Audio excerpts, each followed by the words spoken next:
Hey everyone, Jus4SweetZ here. I am going to make a really yummy snack dessert today.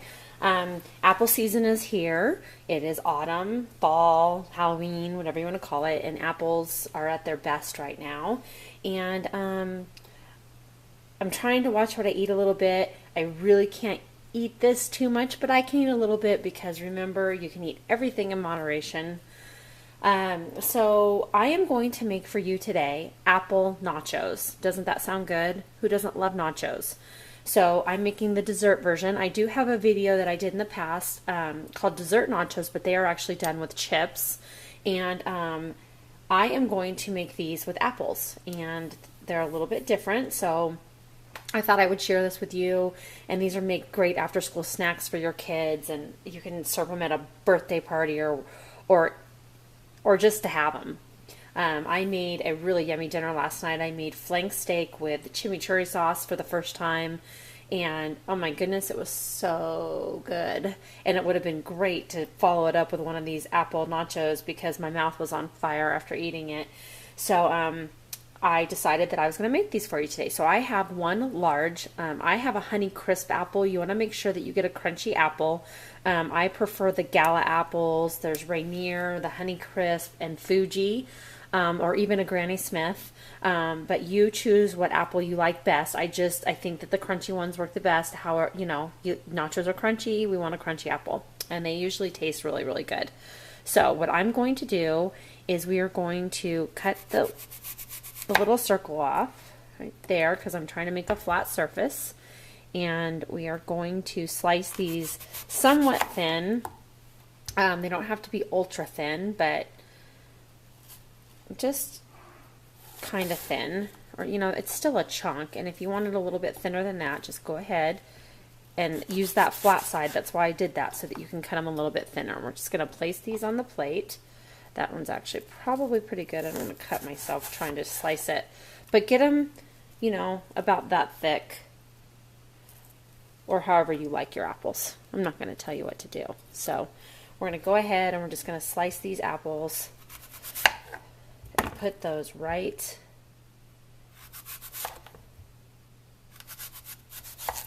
on the plate. And if these are going to be sitting out a while, good thing to do with these is to soak these in lemon juice first to prevent the sugars from coming out and turning brown on you.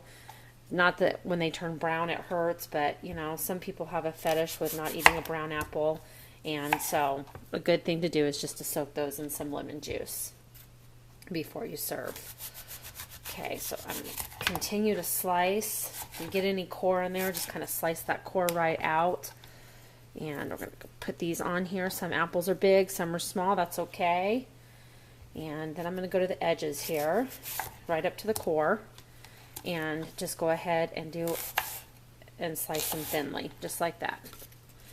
And you want to kind of, you want to pile them like you would nachos, but in the same sense, you want to make sure that you let each and every apple get some yummy ingredients on it. Okay. So without any waste, we've cut it all the way down to the core. And we are going to use every bit of apple we can. Okay, so there they are. Let's get this cutting board out of the way.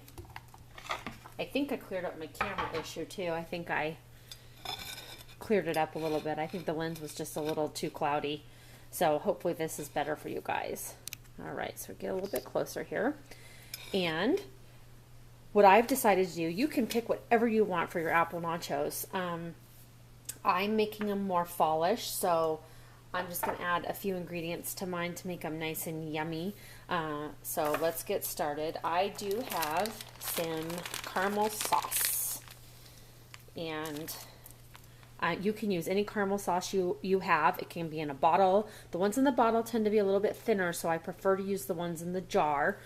But you can use whatever you prefer. And we're just going to take that caramel. Look at that rich, buttery caramel. Oh my goodness.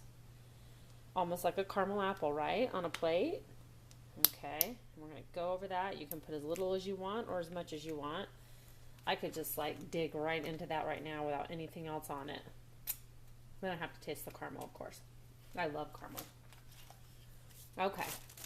Next thing we're going to do is we are going to add some mini chocolate chips.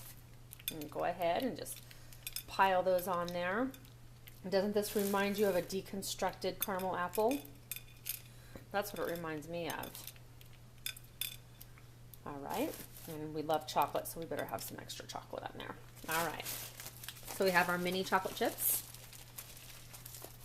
And the next thing we are going to use is Reese's miniature peanut butter pieces. And you can get those down your baking aisle this time of year. Usually you can get them any time of year, but sometimes they're a little bit scarce when it's not this time of year. So if you can't find them, use regular Reese's pieces.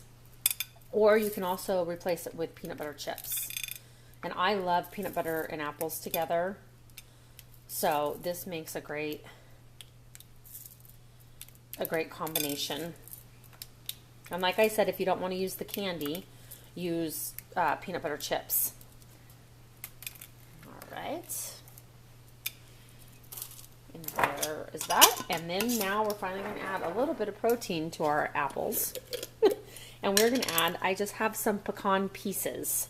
They're just like the little tiny chopped up pieces, and I'm going to shake those on there. And we're going to add some pecans to those apple nachos. Ooh, yum, yum, yum, yum, yum. I can't eat this whole plate because I have to watch what I eat, but I can sure try them.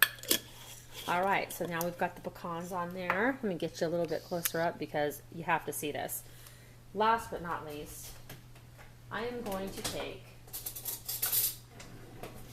even though we have the peanut butter chips on there, because I am such a peanut butter-aholic, I'm going to take one little scoop of creamy peanut butter, and I'm going to dab that right to the side of the plate here.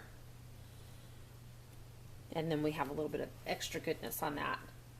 Now, one thing you could do as well is you could add some fresh whipped cream or some Cool Whip to this and put it on the side to dip in if you want to. Or I prefer to keep it more of without the whipped cream, but you know, whatever you choose. It would look like sour cream, put some whipped cream in there, that would be really good. You could also put some oatmeal on top, like the uncooked oatmeal, put that on top for some extra crunch. There's a million things you could put on these. So I'm going to lick my finger with peanut butter.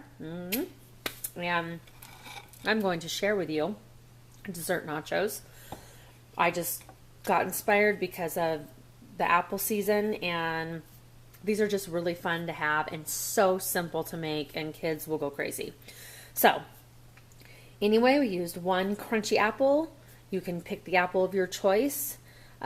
We used some miniature chocolate chips, some caramel sauce, preferably a bottled one, or jarred one, I'm sorry.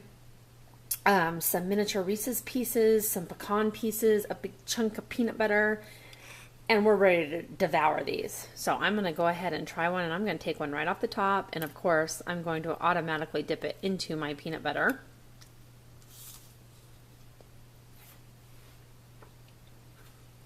I don't know if you could hear the crunch. Wow, yummy.